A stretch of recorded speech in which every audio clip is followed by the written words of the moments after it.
नमस्ते दोस्तों, प्रवासी लेखकों की कहानियों की श्रृंखला में आज सुनिए डॉक्टर पुष्पा सक्सेना की लिखी हुई कहानी अनुबंध। मेरी जुबानी। मैं हूँ सीमा सिंह। कुलदीप के शव को फटी आंखों से ताकती तनवीर पत्थर बनी बैठी थी। परिचित परिवारों के सदस्य इकट्ठे होते जा रहे थे।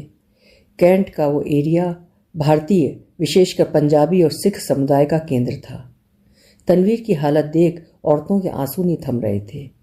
अभी 4 महीने पहले ही तो लाल जोड़े में आई तनवीर की आरती उतार उन्होंने प्यार से घर के अंदर लिया था। छुटपन से अनाथ कुलदीप अपने प्यार भरे स्वभाव के कारण किसी का बेटा, किसी का भाई या देवर बन चुका था। उन परायों के बीच उसे अपना परिवार मिल गया था। अरे तन्नी, तू रोती क्यों नहीं? तेरा कुलदीप तुझे अकेला छोड़ हमेशा के लिए चला गया। चुन्नी के छोर से आंखें पोंछती मंजीत परजाई रो पड़ी। कुलदीप के रूप में उन्हें लक्ष्मण जैसा देवर मिल गया था। बुद्ध बनी तनवीर की कोई प्रतिक्रिया न देख सतवंत ताई आगे बढ़ाई। तनवीर को गले से लगा रुंधी आवाज में तसल्ली देनी चाहिए। तू फिक्र न कर तन्नी पुत्र, हम सब तेरे अपने हैं, अपने को अकेला मत समझ। साथ के टैक्सी ड्राइवर उदास खड़े थे। उनके बीच से उनका सबसे ज्यादा जिंदा दिल साथी कुलदीप उन्हें छोड़ गया। हाईवे पर एक्सीडेंट होना कोई नई बात नहीं थी, पर कुलदीप तो बहुत होशियार ड्राइवर था। पुलिस का कहना है एक्सीडेंट के समय वो मोबाइल पर बात कर रहा था। पैसेंजर से अच्छे पैसे पाकर कुलदीप की खुशी दुगनी हो गई थी। उत्साहित कुलदीप ने तनवीर को फोन लगाया था। शाम को लोहड़ी में पहनने के लिए उसने अपनी तन्नी के लिए जामनी रंग का जरदोजी का सलवार सूट खरीदा था। तभी जोर के धमाके के साथ सब शून्य हो गया। घबराई तनवीर बस हेलो जी कहती रह गई थी। अंतिम संस्कार के समय कुलदीप का कोई अपना न होते हुए भी सब उसके अपने थे। सबकी आंखें नम थीं। अचानक जैसे तनवीर को होश आया। दिल दहलाने वाला उसका चीत्कार सबको रुला गया। बड़ी मुश्किल से औरतें उस पर काबू पा सकी थी। 5-7 दिन बारी बारी से कोई ना कोई पड़ोसन तनवीर के पास बनी रही। सतवंत ताई और मंजीत परजाई का मन अपने घर में टिकता ही नहीं था। तन्नी का दुख उनका अपना दुख बन गया था। सबके सामने एक बड़ा सवाल था, आगे अब तन्नी का क्या होगा? किराए का घर तो छोड़ना ही होगा। सब सोच में पड़ गए, कहाँ जाएगी तनवीर? कुलदीप और तनवीर दोनों की कहानी से सब परिचित थे। कुलदीप ने बताया था छुटपन में ही उसके माता पिता हैजे के शिकार हो उसे चाचा चाची के सहारे छोड़कर इस दुनिया से जा चुके थे। लालची चाचा चाची पूरी जायदाद पर कब्जा चाहते थे। समझदार हो रहा कुलदीप उनकी राह का कांटा था।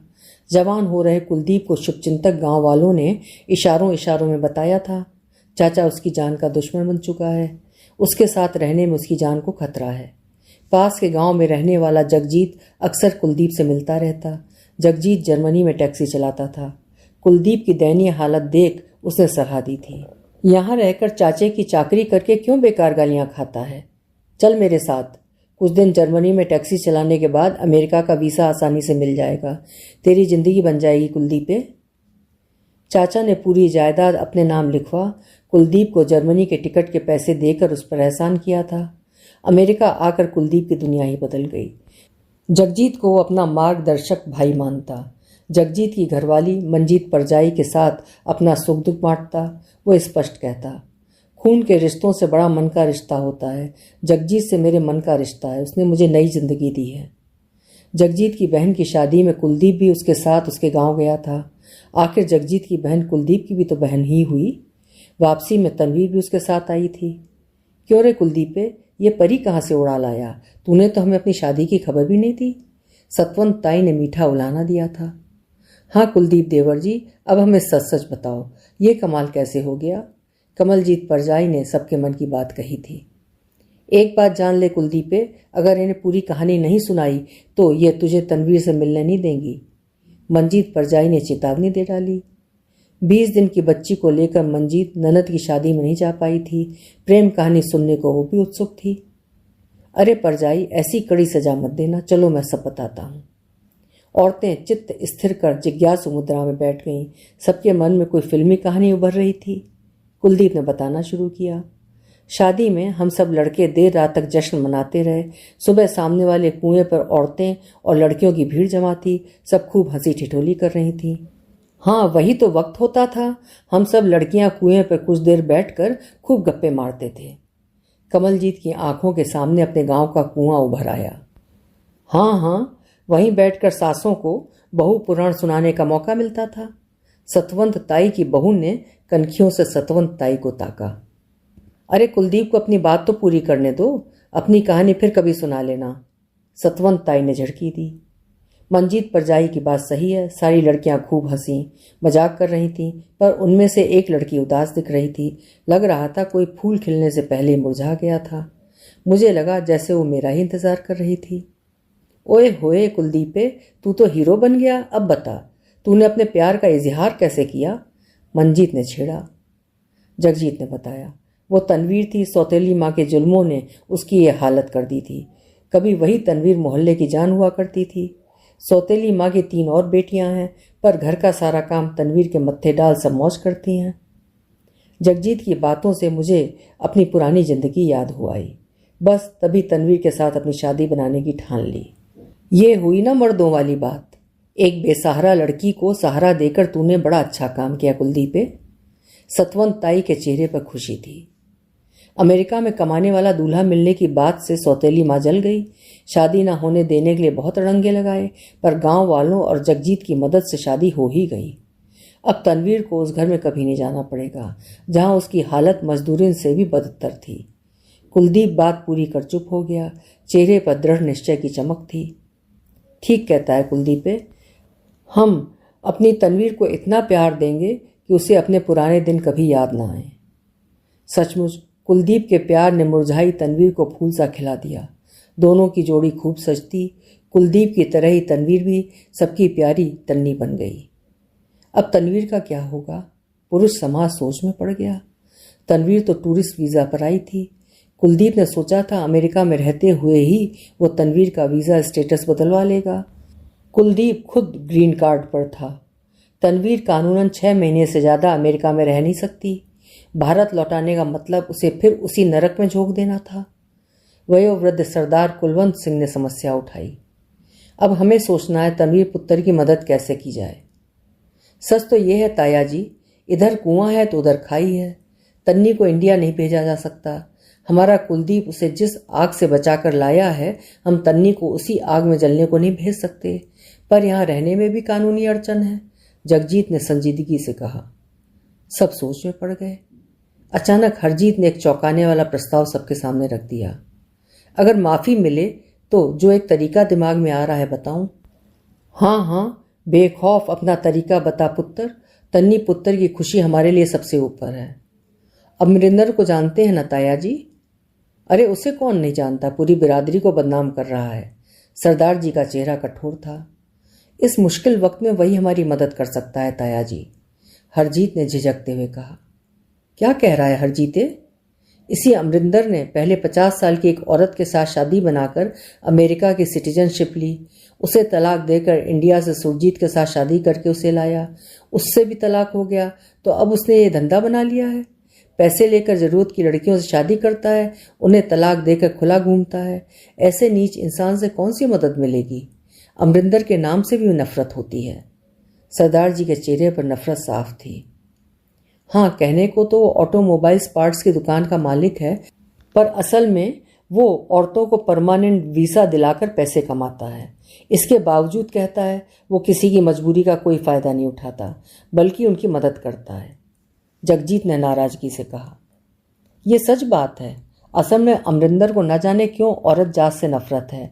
उसके खिलाफ किसी लड़की ने कोई शिकायत नहीं की, बल्कि वे उसकी एहसानमंद हैं, हरजीत ने दलील पेश की।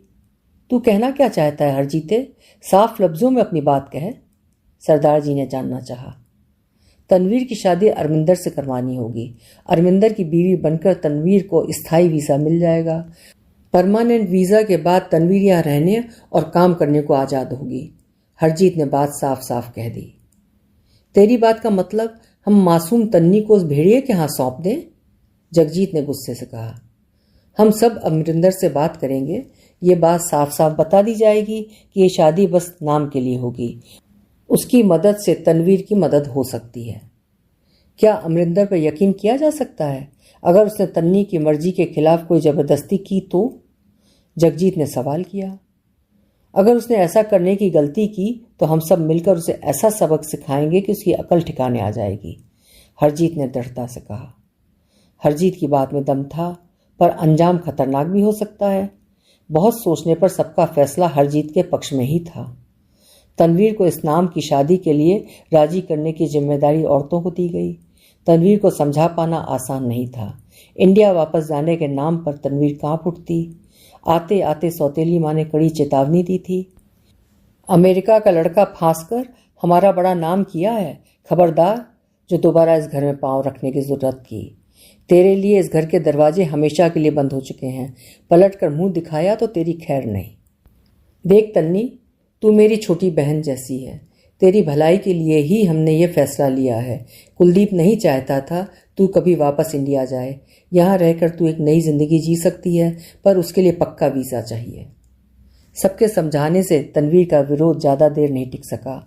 उसकी सलामती की सबने जिम्मेदारी ली थी। अमरिंदर से जब बात की गई तो उसने सपाट शब्दों में अपनी बात कह दी। ज़रूरतमंद लड़कियों और औरतों को परमानेंट वीज़ा दिलाना मेरा मकसद है। पैसे मिलेंगे तो तनवीर क्या किसी से भी शादी के लिए तैयार हूँ। एक बात समझ ले अमरिंदर, हमारी तनवीर पैसे देने की हालत में नहीं है। उस मजबूर की मदद कर दे, रब तेरा भला करेगा। सरदार जी ने प्यार से कहा। तू तनवीर की मदद कर दे, हम सब मिलकर जो भी बनेगा पैसे इकट्ठे करके तुझे दे देंगे, जगजीत ने मिन्नत से की। वाह, मुझे क्या इतना गया गुजरा समझ लिया? भीख के पैसे नहीं चाहिए। सरदार जी बुजुर्ग हैं, उनके वास्ते तनवीर से नाम के वास्ते शादी के लिए तैयार हूँ, अमरिंदर ने नाराजगी से कहा। ठीक है, माना ये शादी बस नाम के लिए होगी, पर पैसों की भरपाई की जगह जब तक तनवीर को पक्का वीज़ा नहीं मिल जाता वो तेरा घर संभालेगी, तेरे लिए रोटी शोटी बनाएगी, साफ सफाई करेगी। बोल, ये रास्ता मंजूर है? ताया जी की बात मानेगा पुत्र? सरदार जी ने पुचकारा। ठीक है, वीज़ा मिलते ही तनवीर को तलाक दे दूंगा। उस वक्त ये शर्त मत रखिएगा कि उसे जिंदगी भर के लिए सहारा दूं। सबकी बातें सुनकर अमरिंदर सोच में पड़ गया था। कुलदीप के साथ उसने तनवीर को 1-2 बार देखा था। वाहे गुरु, भोली भाली लड़की के साथ तो अन्याय हो गया। उसकी मदद करने से कुलदीप की आत्मा को जरूर चैन पड़ेगा।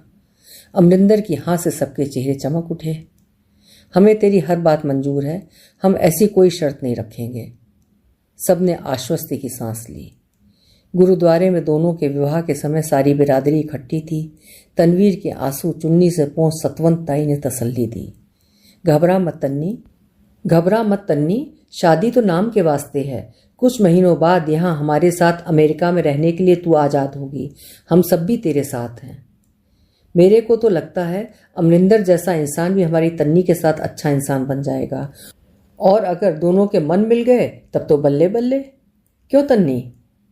उस गंभीर माहौल को मंजीत ने अपने परिहास से हल्का करना चाहा।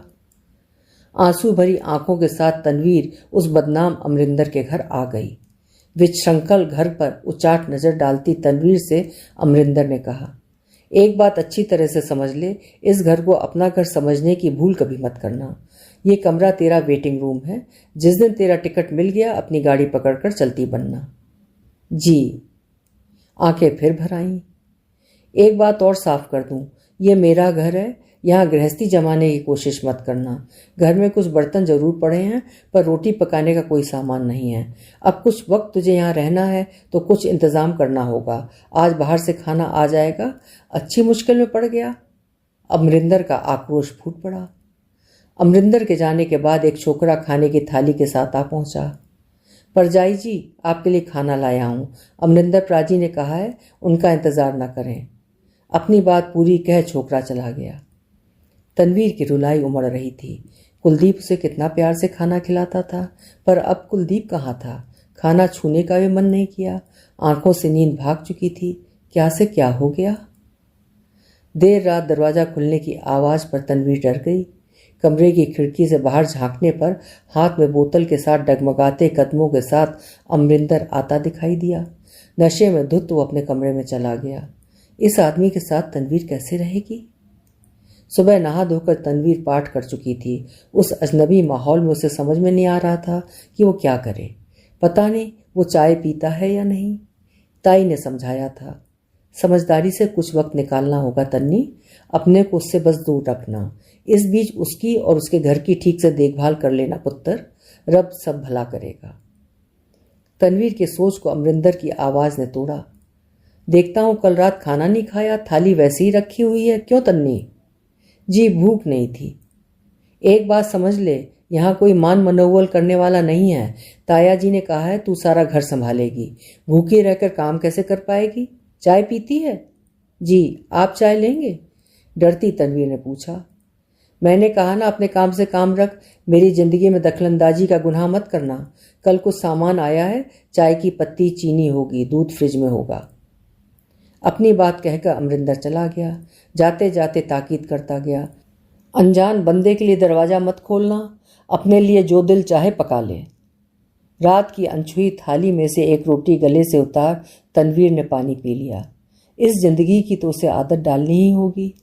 किचन के लिए आए सामान को व्यवस्थित कर घर में झाड़ू लगा डाली। अमरिंदर के खुले कमरे में झांकने पर बेड पर ढेर सारे बिखरे कपड़े दिखाई दिए। क्या करे तनवीर? पर रात में उसने कहा था उसे घर संभालना है। कपड़े तहाकर तनवीर ने कमरा व्यवस्थित कर दिया। समझ नहीं पा रही थी दिन कैसे कटेगा। कुलदीप की यादें कचोट रही थीं। सूना घर काटने दौड़ रहा था। रात के खाने के लिए दाल सब्जी के साथ रोटियां बना डालें। अगर अमरिंदर आ गया तो खाना परोस देगी। बहुत देर रात तक इंतजार करने के बाद 2 रोटियां खा लें। ताई ठीक कहती हैं, कुछ भी हो जाए ये पापी पेट नहीं मानता, इसे तो भरना ही पड़ता है। फिर दरवाज़ा खुलने की वही आवाज़ और अमरिंदर का लड़खड़ाते कदमों से घर में आना तनवीर को डरा गया। अगर कभी उसने उसके साथ ज़बरदस्ती की तो तनवीर क्या करेगी? कल से अपने बंद दरवाजे के आगे टेबल लगाकर सोएगी। उदास सूने दिन बीतने लगे। अमरिंदर ने तनवीर के स्थायी वीज़ा के लिए कार्रवाई शुरू कर दी। इतने दिनों में तनवीर काफ़ी सामान्य हो चली थी। अमरिंदर ने कभी कोई गलत हरकत नहीं की थी, बल्कि उसकी ज़रूरतों के बारे में पूछ तनवीर का मन हल्का कर देता। तुझे जो चाहिए मुंह खोलकर बता दिया कर, शर्म करेगी तो परेशानी तुझे ही होगी। अमरिंदर की उस बात ने तनवीर का दिल छू लिया। अमरिंदर काम पर जाने को निकलने वाला था कि तनवीर एक टिफ़िन का डिब्बा लेकर आ गई। आपके लिए खाने का डिब्बा तैयार किया है। क्या मैंने कहा था मेरे लिए खाना बना? रुखाई से अमरिंदर ने कहा। नहीं, पर आप रोज़ बाहर का खाना खाते हैं, घर में रोटी बनती है इसलिए। देख तनवीर, मैंने पहले ही कह दिया था, इस घर को ना अपना घर समझ और ना ही मुझे अपना मर्द। रोटी का डिब्बा थमा, घरवाली बनने की कोशिश मत कर, समझी? अमरिंदर की कड़ी बात पर आंसू भरी आंखों के साथ तनवीर अपने कमरे में चली गई। काफ़ी देर बाद आने पर देखा रोटी का डिब्बा नहीं था। क्या अमरिंदर डब्बा ले गया या गुस्से में कहीं फेंक दिया? उस शाम अमरिंदर को जल्दी आ गया। रोटी वाला डिब्बा किचन में सिंक में रखकर कहा, तेरा डिब्बा तो मेरे साथी खाली कर गए, कह रहे थे सब्जी अच्छी बनी थी। उस छोटी सी बात से तनवीर का चेहरा खुशी से चमक उठा। उस दिन के बाद से तनवीर रोज खाने का डिब्बा थमाने लगी, पर शाम का वही रूटीन चलता रहा। सतवंत ताई और मंजीत परजाई अक्सर आ जाती। व्यवस्थित घर देखती मंजीत परजाई के चेहरे पर शरारत छलक आई।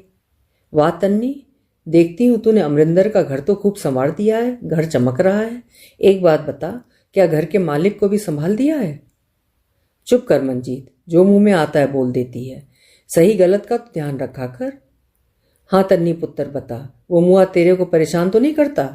सतवंत ताई ने मन की बात पूछी। नहीं ताई, कभी परेशान नहीं किया, हमारी ज़रूरतों का ख्याल रखते हैं। थोड़ी सी खुशी चेहरे पर आई। क्या कहा तन्नी? वो तेरी हर ज़रूरत का ख्याल रखता है?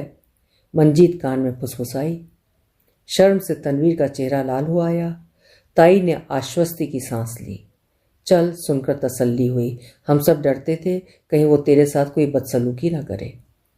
चाय और पकौड़े खाकर तन्नी को आशीर्वाद दे दोनों चली गईं। जाते जाते तन्नी ने फिर आने का वादा ले लिया। राह में मंजीत को चुप देख ताई ने पूछा, क्या सोच रही है मंजीत पुत्र? एक बात का डर लग रहा है ताई, कहीं भोली तन्नी उस अमरिंदर शैतान के जाल में न फंस जाए। वो बंदा तो प्यार का मतलब भी नहीं जानता, हमारी तन्नी धोखा न खा बैठे। क्या पता तन्नी के साथ अमरिंदर सुधर जाए। रब पर भरोसा रख, सब ठीक होगा। बैसाखी के 2 दिन पहले अमरिंदर ने तनवीर के सामने एक कीमती सलवार सूट डाल उसे ताज्जुब में डाल दिया। सपाट आवाज में जानकारी दे डाली, 2 दिन बाद बैसाखी का मेला लगेगा, ये सूट डालकर मेला देख आना। आप चलेंगे जी? तन्नी ने अपनी उत्सुक नज़र अमरिंदर के चेहरे पर डाली। मेरे ठेले से कोई वास्ता नहीं है, तेरी ताई और परजाई तुझे ले जाएंगी। ये पैसे रख ले, जो जी चाहे खरीद लेना। नोटों का एक बड़ा बंडल देख तन्नी डर गई। नहीं जी, हमें पैसे नहीं चाहिए, हम मेला नहीं जाएंगे।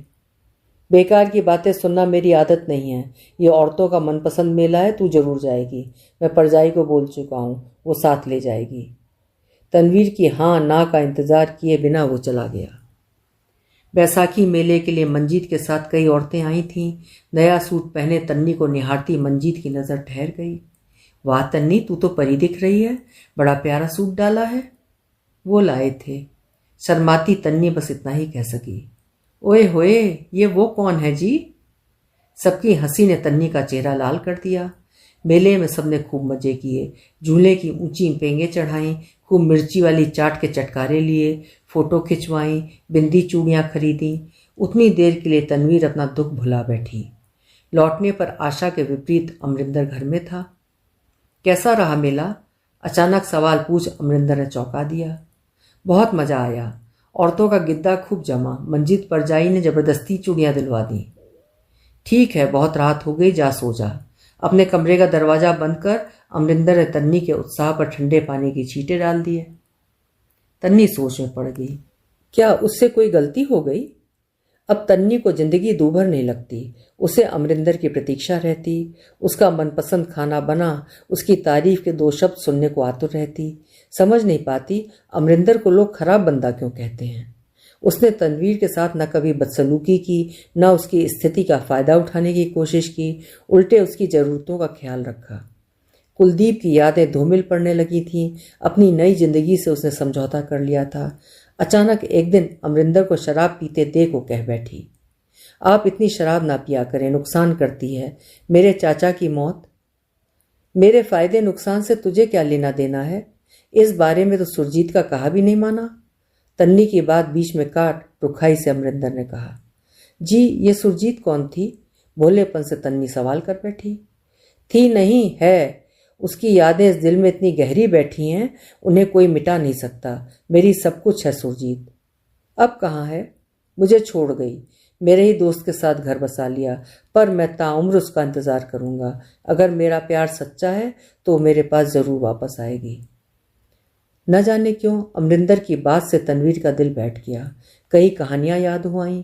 प्रेमिका या प्यारी बीवी के न रहने पर लोग देवदास बन जाते हैं, पर सच्ची जीवन संगनी मिल जाने पर पुराने घाव भर जाते हैं। क्या तनवीर के साथ ने अमरिंदर पर कोई असर नहीं डाला?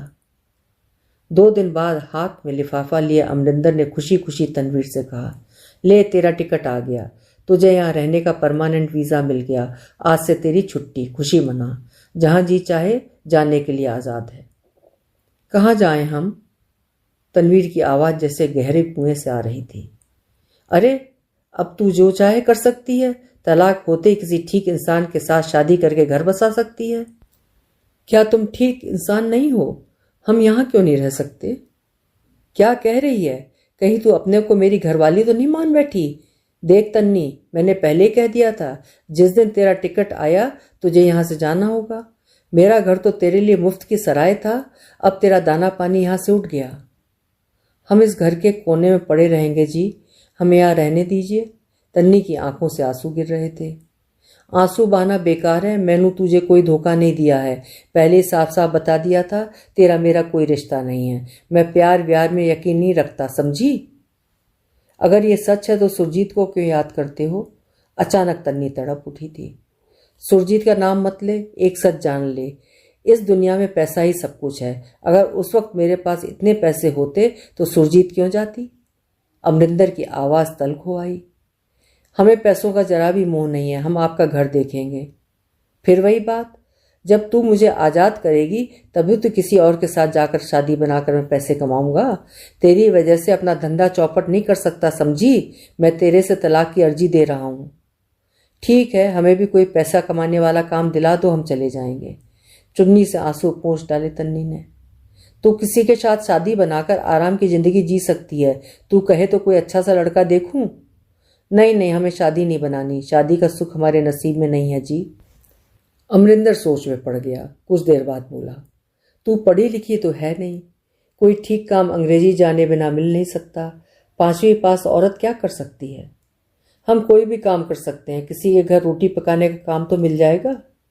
तन्नी ने मासूमियत से कहा, एक काम कर सकती है, बुरा ना माने तो कहूं। जी कहिए।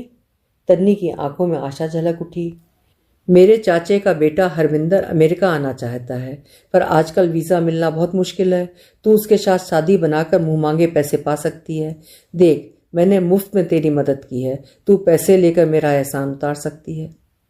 छी, ये क्या कह रहे हो जी? ये तो पाप है। हरविंदर के साथ भी तेरी शादी नाम के वास्ते होगी। तेरी मर्जी के बिना वो तुझे छुएगा भी नहीं, ये मेरी गारंटी है। नहीं नहीं, ये नहीं हो सकता। तन्नी डर गई। सोच ले, मैं तो कहता हूं, तेरा परमानेंट वीसा तेरे लिए तुरुप का पत्ता है। मेरी तरह शादी बनाकर जरूरतमंदों को वीसा दिलाकर तू खूब पैसे बना सकती है। इस बीच अगर किसी के साथ मन मिल जाए तो घर बसा सकती है। नहीं, ये सुनना भी गलत है। चुन्नी से चेहरा ढांप तन्नी अपने कमरे में जाकर पलंग पर औंधी पड़ गई। रात भर जागी तन्नी ने अंततः फैसला ले ही लिया। अमरिंदर का एहसान चुकाने का यही तरीका ठीक रहेगा। सूजी आंखों के साथ सुबह सुबह अमरिंदर को फैसला सुना दिया। अपने हरमिंदर को इतला कर दो, हम तैयार हैं। वाह, ये हुई ना बात। मैं अभी इंडिया फ़ोन लगाता हूँ। जब तक हमारा तलाक होता है तो इंडिया जाके चाचे के घर रहकर सब देख समझ ले। जी। अपना सामान पैक कर डाल, मैं तेरा टिकट करा देता हूँ। उत्साहित अमरिंदर फ़ोन पर टिकट बुक कराने लगा। अमरिंदर नहीं जानता ये फैसला लेते वक्त तन्नी कितनी बार मरी थी, पर अमरिंदर ने साफ साफ कहा था उसका एहसान चुकाना तन्नी का फर्ज है। अमरिंदर से शादी करना अगर पाप नहीं था तो हरमिंदर से शादी के लिए ऐतराज क्यों? तन्नी का इंडिया जाने का टिकट आ गया। टिकट थामती तन्नी को लगा उसकी मौत का फरमान आ गया है। अमरिंदर ने $1000 देते हुए समझाया था, ये डॉलर मुश्किल के वक्त के लिए संभाल कर रखना। चाचे के घर तुझे एक पैसा भी नहीं खर्चना होगा। तुम दोनों की यहाँ वापसी होने पर हरमिंदर को अपने साथ काम पर लगा लूंगा। ठीक है, उसे भी परमानेंट वीसा मिलने पर अपनी तरह जरूरतमंदों को वीसा दिलाने के धंधे में लगा लेना। तन्नी की कड़वी आवाज अनचाहे ही निकल गई। चुप कर, इस काम से मुझे कोई खुशी नहीं मिलती। सच्चाई यही है, सच्चा प्यार भी पैसा चाहता है। अब तो तुम पैसे वाले हो, घर क्यों नहीं बसा लेते? कुछ भी कहो, तुम्हें इसमें मजा आता है। मैं क्या करता हूँ ये मेरी मर्जी है। तू अपने काम से मतलब रख।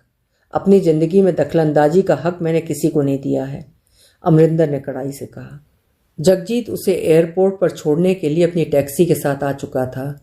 आंसू भरी आंखों से तन्नी ने आखिरी बार उस घर को निहारा जिसके साथ न जाने कितनी यादें जुड़ चुकी थीं। तन्नी के हाथ से सूटकेस ले जगजीत ने पूछा, अचानक इंडिया क्यों जा रही है तन्नी परजाई? हम तो तेरे परमानेंट वीज़ा मिलने पर खुशी मना रहे थे। ताया जी तुझे कोई काम दिलाने की सोच रहे हैं। अच्छा हुआ, तुझे अमरिंदर से आज़ादी मिल जाएगी। हाँ भैया, जल्दी ही वापस आएंगे। इधर किसी से मिले बिना क्यों जा रही हो? अभी वक्त है, उधर होटल चलूं? नहीं भैया, सीधे एयरपोर्ट चलना है। हम वापस आकर उन्हें समझा लेंगे। अमरिंदर कहाँ है? तुझे छोड़ने नहीं आएगा? वैसे उससे ऐसी उम्मीद रखना ही बेकार है। हम उनके कौन रिश्तेदार लगते हैं? बहुत एहसान कर दिया, अब और नहीं। आवाज में कड़वाहट घुल आई। एयरपोर्ट पर तन्नी को छोड़ जगजीत चला गया। तन्नी की समझ में नहीं आ रहा था क्या करे। कितनी खुशी से इस देश की धरती पर कदम रखा था, आज कितने भारी मन से इंडिया जाना पड़ रहा है। एयर इंडिया का काउंटर सामने ही था। अमरिंदर ने बताया था काउंटर पर सब हिंदी समझते हैं। सूटकेस खींचती तन्नी काउंटर की ओर बढ़ रही थी कि अचानक सूखा मुंह लिए अमरिंदर सामने आ खड़ा हुआ। वापस चल तन्नी, तू कहीं नहीं जाएगी। क्या? क्यों? विस्मित तन्नी कुछ पूछ नहीं सकी। क्योंकि पिछले चंद घंटों में जान गया मैं तेरे बिना नहीं रह सकता। सुरजीत की झूठी यादों के सहारे जीवन जीने की कोशिश में अपने को बहुत सजा दे चुका। मेरे कहे सुने को माफ कर दे तन्नी। चल, तेरा घर तेरा इंतजार कर रहा है। तन्नी की आंखों में आंसुओं का सैलाब उमड़ आया।